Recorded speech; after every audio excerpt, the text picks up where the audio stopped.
আল্লাহ তাআলা বলেছেন ইকতারাবা লিন-নাসি হিসাবুহুম ওয়া হুম ফি গাফলাতিন মুরিদুন। সূরা আম্বিয়ার প্রথম আয়াতে আল্লাহ তাআলা বলেন যে আজকে মানুষের কি হলো, যে মানুষ আজকে তার সময় হিসাব নিকাশের সময়, যারা মহিলা রয়েছেন, নারী রয়েছেন, তারা তাদের হাইসিয়ত অনুযায়ী গুনাহ করে। তো আল্লাহ তাআলা আমাদেরকে মাদ্রাসায় এনে আমাদের তরফ থেকে যে সমস্ত গুনাহ হতো সেগুলো থেকে আল্লাহ তাআলা আমাদেরকে হেফাজত করতেছেন, এবং মহিলাদেরকে আল্লাহ তাআলা তাদের পক্ষ থেকে যে সমস্ত গুনাহগুলো হতো সেগুলো থেকে আল্লাহ তাআলা হেফাজত করতেছেন। এটা শুধুমাত্র আল্লাহ তাআলার ফজল এবং করমই হয়েছে, আপনার আমার চেষ্টা প্রচেষ্টার দ্বারা হয় নাই। কারণ এইরকম আপনার অনেক ভাই আছে, বোন আছে, যারা দেখা যাচ্ছে তারা দিনের নিষ্পত্তি আসতে পারতেছে না এবং এই দিন সম্পর্কে তারা জানে না এবং বিভিন্ন প্রকারের গুনাহের কাজে লিপ্ত। এরকমও মানুষ রয়েছে, একটা মানুষের গোসলের কয়টা ফরজ সেটাও পর্যন্ত জানে না, ওযুর কয়টা ফরজ সেটাও পর্যন্ত জানে না, কখন তার উপর গোসল ফরজ হয় সেটাও জানে না। তাহার থেকে আল্লাহ তাআলা আমাদেরকে বাছাই করে করে আল্লাহ তাআলা আমাদেরকে এই দিন শিক্ষা করার জন্য মনোনীত করেছেন। এটা আল্লাহ তাআলার বিশেষ এক ফজল এবং করম।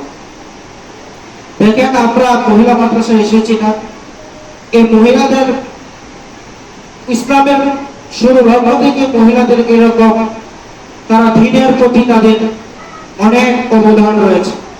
রাসূল সাল্লাল্লাহু আলাইহি ওয়াসাল্লাম যখন সর্বপ্রথম নবুয়ত লাভ করেন তখন সর্বপ্রথম হযরত খাদিজা রাদিয়াল্লাহু তাআলা আনহার কাছে এসে এই নবুয়তের কথা প্রকাশ করলেন।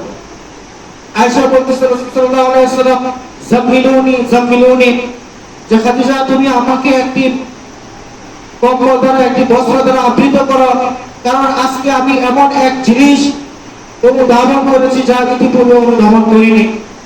তখন হযরত খাদিজা রাদিয়াল্লাহু তাআলা আনহা রাসূল সাল্লাল্লাহু আলাইহি ওয়াসাল্লামকে বিভিন্ন প্রকারের সান্ত্বনামূলক কথা বলে রাসূল সাল্লাল্লাহু আলাইহি ওয়াসাল্লামকে বলেছেন যে আল্লাহ তাআলা আপনাকে এরকম কখনোই লাঞ্ছিত অপদস্থ করবেন না।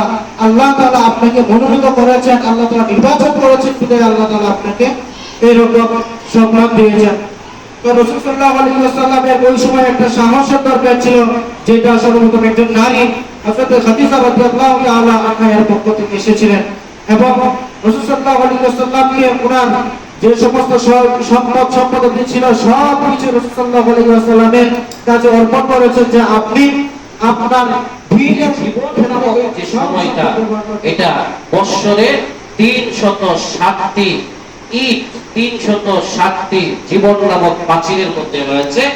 একটা দিন যখন চলে যাবে তো ওই প্রাচীর থেকে একটা ঈদ আমার থেকে খসে গেল, আমার জীবন থেকে খসে পড়ে গেল। একটা দিন চলে যাওয়া মানে একটা ঈদ আমার জীবন নামক বিল্ডিং থেকে, প্রাচীর থেকে খসে পড়ে যাওয়া। এজন্য আলী রাদিয়াল্লাহু তাআলা আনহু তিনি বলেন, মানুষ মনে করে যে আমার বয়স হয়েছে, আমার বুঝ বেশি হয়েছে। আমি তো মনে করি আমার যত বয়স বাড়তেছে আমার তত বেশি আমার বয়স কমতেছে। এজন্য আলী রাদিয়াল্লাহু তাআলা আনহুর এই উপদেশটা যদি আমরা স্মরণ রাখি যে যত সময় বাড়ে বরং আমার জীবনের সময়টা বাড়ে না, বয়স বাড়ে না, বরং আমার বেঁধে দেওয়া বা নির্দিষ্ট যে সময় হায়াত আমাকে দিয়েছেন এর থেকে আমার একটা দিন কমে গেল, একটা মাস কমে গেল, একটা বছর আমার জীবন থেকে কমে গেল। আমি যদি এইভাবে আমার নিজের জীবনটাকে সফলতায় পৌঁছাইতে চাই তাহলে আমি এইভাবে আমাকে হিসাব করতে হবে। আল্লাহ তাআলা আমাদের সকলকে, আমরা যারা এখানে শিক্ষার্থী আছি, শিক্ষক আছি, আমরা একটা বছর কিভাবে কাটিয়েছি, কিভাবে লেখাপড়া করেছি, এই সব কিছু আমরা হিসাব সুন্দর করে এটাকে সুন্দরভাবে সামনে রেখে মসৃণ করে আমরা সামনে অগ্রসর হব।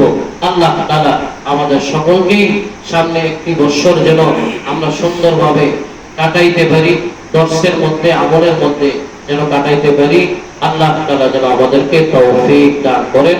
ওয়া আখিরু দাওয়ানা আলহামদুলিল্লাহি রাব্বিল আলামিন।